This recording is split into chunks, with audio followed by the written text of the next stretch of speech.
अस्सलाम वालेकुम रहमतुल्लाहि वबरकातुहू जी। अज असी जा रहे हैं म्यूजियम दे विच। जिहड़ा बंदा भी आवे म्यूजियम जरूर आया करो, तुसी काफ़ी कुछ सीखण नूं मिलदा है। और अज दी वीडियो दे विच तुहानूं म्यूजियम के हवाले नाल हर चीज़ तुहानूं डिटेल मिलेगी।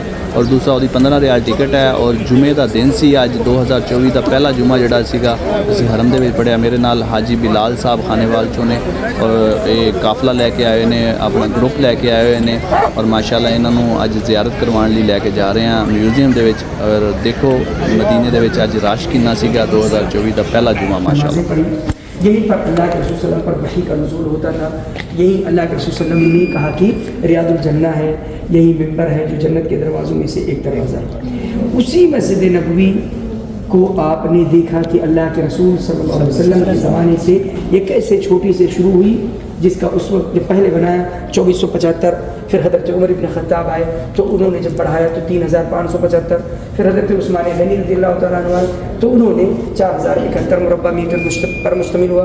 फिर हज़रत उस्मान गनी रज़ियल्लाहु तआला अन्हु के बाद जब वलीद बिन अब्दुल मलिक आए तो उन्होंने जो बढ़ाया ये 6441 मुरब्बा मीटर हुआ। यहाँ तक आपने देखा कि हुजरे आयशा, ये अल्लाह के रसूल सल्लल्लाहु अलैहि वसल्लम का जो हुजरा था जो आपने वीडियो में देखा, ये मस्जिद नबवी से बाहर रहा। फिर उसके बाद इसे अंदर किया गया। कहते हैं कि जब अंदर किया जा रहा था तो उस वक्त मदीने में वलीद बिन अब्दुल मलिक का फरमान आया।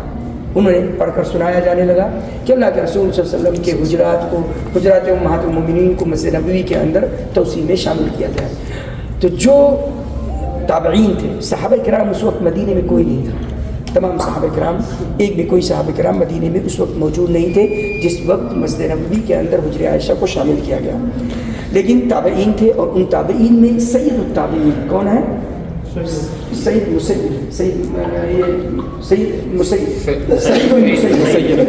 बिन मुसैयब है और अबान बिन उस्मान और एक थे। ये तीन लोग उस वक्त मौजूद थे। तो कहते हैं कि जब पढ़ा जाने लगा तो सब रोने लगे। कहे कि हम ये चाहते थे, पहले मदीना की ये दिली ख्वाहिश थी कि अल्लाह के रसूल सल्लल्लाहु अलैहि वसल्लम का जो हुजरा है ये वैसे ही बाकी रखा जाए ताकि बाद में जो मुसलमान आए, ये अल्लाह के रसूल सल्लल्लाहु अलैहि वसल्लम के जो पैरोकार है, मुत्तबईन है, ये जब आए तो देखें कि अल्लाह के रसूल सल्लल्लाहु अलैहि वसल्लम कैसे रहा करते थे, इनका रहना और सहना कैसा हुआ करता था। कि इमामुल अंबिया रहमतुल लिल आलमीन है ना, और फतुहात का सिलसिला शुरू हो चुका था।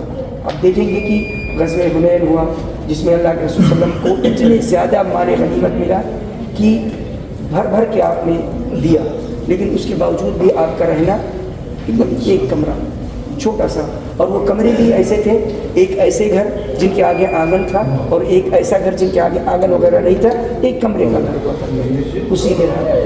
तो उसको बाकी रखा जाए ताकि लोगों को पता चले, लेकिन खलीफा का हुक्म था, उसे शामिल कर दिया गया। फिर आपने देखा अंदर कि जब शामिल किया गया तो कैसे बनाया गया। क्या उसके ऊपर कोई कुब्बा और गुंबद था? नहीं था। और ख़ास तौर से आज जो गुंबद खज़रा है ये भी नहीं। सबसे पहले इसे बनाया जो गया ये 88 में अंदर किया गया और 888 सदी हिजरी में पहली बार लकड़ी का बना। फिर आग लगी, जलकर राख हो गई। जलकर जब राख हुई तो दीवारों में दरारें भी आईं।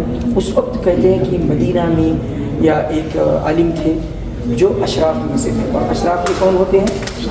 सैयद। और ये कौन होते हैं? अल्लाह के रसूल सल्लल्लाहु अलैहि वसल्लम के औलाद, हज़रत हसन रज़ियल्लाहु तआला अन्हु के औलाद में से। ये तकरीबन इमाम समूदी रहे, ये बहुत बड़े आलिम हज़रत हसन रज़ियल्लाहु तआला अन्हु की कबील से थे। इनको और एक उलमा की जमात को हुजरे आयशा में दाखिल किया गया जब दरारें पड़ गई।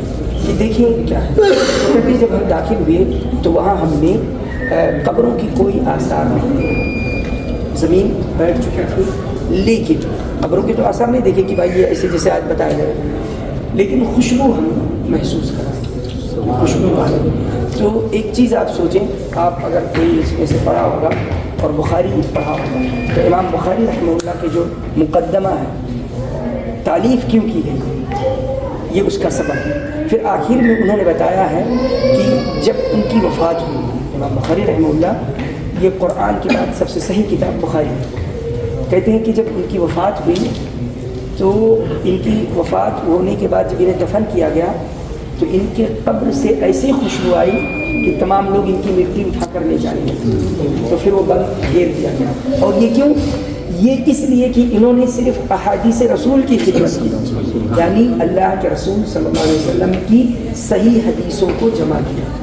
انہوں نے خواب میں دیکھا، اپنے جو ان کے استاد تھے امام راہوے، ان سے بیان کیا کہ میں خواب میں دیکھتا ہوں کہ میں اللہ کے رسول صلی اللہ علیہ وسلم بیٹھے ہوئے ہیں اور میں پنکھا ہلا رہا ہوں۔ تو کہا کہ اس کی کیا تعبیر ہے؟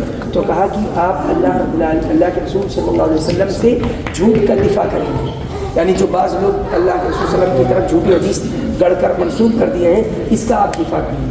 تو کہا ان کے استاد نے کہ آپ اس کام پر لگ جائیں۔ تو تقریباً 20 یعنی انہوں نے جمع کرنا شروع کیا، اور ہر حدیث لکھنے سے پہلے استخارہ کرتے، باپ مانگنے سے پہلے 2 رکعت نماز پڑھتے، پھر یہ بات جب انہوں نے یہ جو حدیث کی خدمت کی، اس خدمت کا اجر اللہ رب العالمین نے یہ دیا کہ ان کے قبر کی مٹی جو ہے خوشبو مارنے لگی، تو اللہ کے رسول صلی اللہ علیہ وسلم یہ اللہ کے رسول، تو یہ آپ نے دیکھا۔ پھر یہ جو ہے قبے 800 سال 700 کچھ سالوں کے بعد لکڑی کا بنایا گیا، پھر اس کے بعد پتھر کا مملوکی دور میں بنایا گیا، اور یہ تمام مملوکی دور میں بنایا گیا۔ کلر جو کیا گیا یہ عثمانیہ دور میں کیا گیا، پھر اس کے بعد میں ملک عبدالعزیز رحمہ اللہ کی توسیع 2 صحنوں پر، شاہ فیصل رحمہ اللہ کی توسیع 1 صحن کے ساتھ پہلی بار صحن بڑھایا گیا، پھر ملک فہد رحمہ اللہ کی توسیع آپ دیکھیں جو جدید ٹیکنالوجی پر کی گئی، جس میں قبے وغیرہ جو الیکٹرانک کھلتے ہیں، جن کی ایک قبوں کی وزن 80 ٹن ہے، اس میں چھتریاں بھی لگائی گئی، جن میں ایک چھتری کے سائے میں 800 مصلی نماز پڑھ سکتے ہیں دھوپ کی شدت سے بچنے کے لیے۔ پھر آپ دیکھیں گے کہ ان میں حمامات وغیرہ جن میں 10,000 سے زائد حمام ہیں، چھتریوں کی جو قیمت ہے یہ تقریباً $4 ملین ہے۔ پھر آپ یہ پرانی چیزوں کا سیکشن، یہ جو پرانی چیزیں ہیں یہ مسجد نبوی کے اندر استعمال ہوئی، لیکن یہ 150 سال پرانی ہے، ایسا نہیں، یہ بہت پرانی ہے۔ پھر یہ آپ ممبر جو دیکھیں گے، یہ ممبر